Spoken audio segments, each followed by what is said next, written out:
Some years ago, we were visiting on the telephone with someone when Esther was still doing consultations. So it had been quite a while since the last telephone consultation. But this woman was talking a bit like you. She was discouraged and a little defiant. And so we realized that we were not going to make much headway in trying to turn her around on the issues that she was most troubled with. And so we encouraged her to pick some subjects that she didn't have any momentum going about, even though we were not in those days using the word momentum. She said, like what?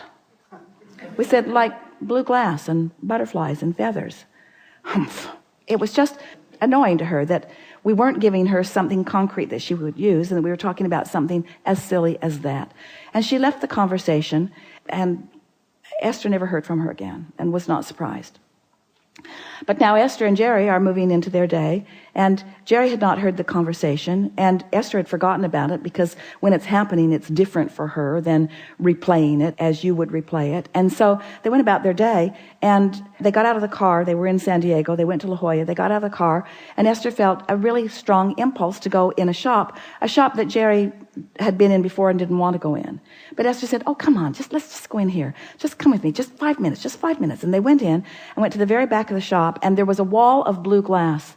Now, blue glass was not appealing to Esther or Jerry. They didn't want any blue glass, but it was the most incredible display of blue glass from ceiling to floor in a very large room, all textures and consistency of glass, really remarkable. Esther didn't think anything about it, and Jerry didn't like it at all, and they left. And then they had lunch at George's, and after they finished having lunch, they walked down to the Cove, which is their favorite place on the planet to be, most beautiful place where the land meets the water. It's really a beautiful place. As they were walking across the lawn, a flurry of butterflies surrounded them and was so dense that they had to stop talking to not eat them. And Esther still did not make the association of the impression that we had set, the slight momentum that we'd established an hour or so ago. She still did not make the association.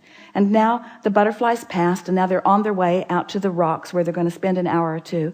And a little Asian boy came running toward them as if he knew them. He was maybe 4 years old, coming right to them from way across the lawn. He had something in his hand that they couldn't see, and as he got right up, he held it up to Esther, and it was a pigeon's feather that he had found on the ground. And for some reason felt the inspiration, even though he had never met them, being the pure little messenger of the universe that he is, to bring it directly to Esther.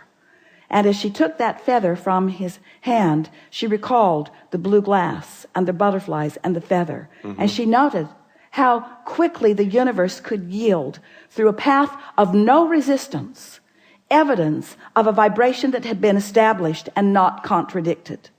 And that really is the key to the understanding here. You can establish hopes and desires and dreams and goals all day long. And if you shoot them in the foot as soon as you launch them with your expectation or your memory of how things have gone before, then you give birth to them and you increase the momentum of your vortex. So the momentum of your vortex gets going faster and faster and faster and higher and higher and higher and higher and higher. The only question is, where are you in relationship to that vortex version of you? So today we say to you, pick a disc and practice it, and pick a disc and practice it, and pick a disc and practice it. And before you know it, the contents of your vortex that you have put into motion over lifetimes will empty itself into your experience in full realization and actualization and manifestation, in evidence not of anything other than your vibrational alignment with who you really are. Mm-hmm. You see, that's it. That's all we've got. That's all we've got. We can tell it to you in endless ways, and we can write 20 more books, and probably will, that all essentially say the same thing. We're surprised you're so patient that you keep coming. So a conversation like this, what it does, it causes you to practice higher vibrations. You participate in something like this where we relentlessly insist that you come here with us and here with us and here with us, and another person comes to the chair and starts out here, and we insist that you come here and here and here and here, and another person comes to the chair and we insist that you come here and here and here, and you leave this gathering, and whether you like it or not, maybe we should have put it on the disclaimer that you signed when you came in, your vibration is in a different place when you leave than when you came. Which means your life experience is going to shift relative to that vibrational adjustment. It just is. And hopefully, during the conversation, you're now queued up to some realization of some of that shifting. And that really is the key. When you consciously acknowledge that I felt differently and this happened differently, not this happened differently and then I felt differently. I felt differently and this was the result of my shift in vibration. Then you're off and running, because you can control by selectively sifting, by making lists of positive aspects, by practicing thoughts that feel good, by not trying to stop momentum when it's negative, by just backing away from it, by being in the middle of a conversation with someone and you can see it's not going well and you say, you win, you win. I accept that you are stronger on this subject than I am. I'm going to let you have the trophy for this conversation, and I'll see you later. You just back away. You just back away. You just back away. You stop throwing gasoline on every fire. You don't engage in arguments anymore. You don't try to convince anybody of where you stand. You don't try to explain to anybody what your perspective is. You have I don't give a rat's whatever it is about how you feel about how I feel about anything. I am singularly giving my attention to one thing and one thing only, and that's what disc I choose, what disc I choose, what disc I choose. And it is our promise to you.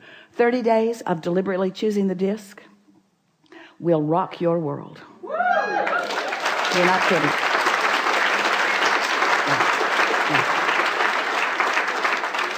I found out about this workshop about a month ago, and I knew I was going to come, and I knew I was going to be here. Yeah, well, that's a really good place to start, isn't it? Really good place to start. And you were really a lot of trouble. And we are appreciating... My wife tells me that too. We're appreciating every bit of it, because in all of that, launched more rockets of clarity, and you extracted from us the best description of deliberate creation that we've offered so far. Yeah. Thank you so much.